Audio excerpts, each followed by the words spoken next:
सम्पूर्ण विद्यार्थी भाइ बहिनीहरूलाई नमस्कार। आज हामी पाठ 1 मा रहेको शहीदहरूको सम्झनामा कविता पढ्न गइरहेका छौँ। यो कविताका लेखक हुनुहुन्छ भुटी शेरचन। यो कविता झ्याउरी लयमा आबद्ध रहेको छ, त्यसै कारणले गर्दा यसको लय कस्तो हुनुपर्छ भनेर हामीले आफ्नै लयमा पनि यसलाई भन्न सक्छौँ। म यो कविता यहाँहरूलाई सुनाउँछु र म सँगसँगै तपाईँहरूले पनि भन्नुहोस् है त।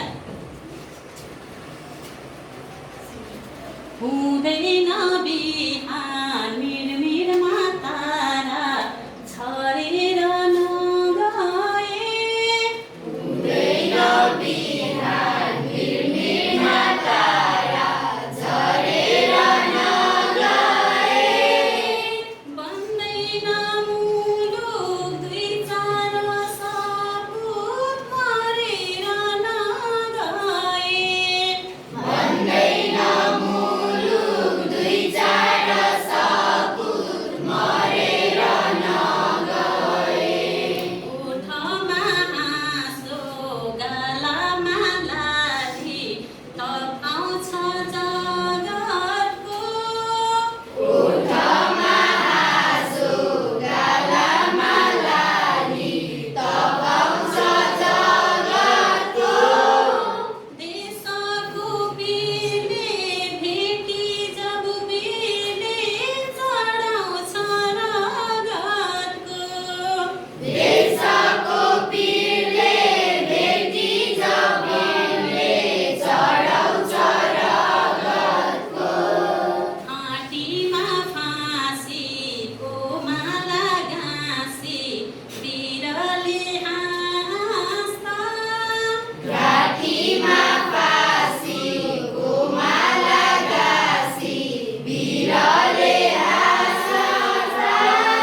तारा झरे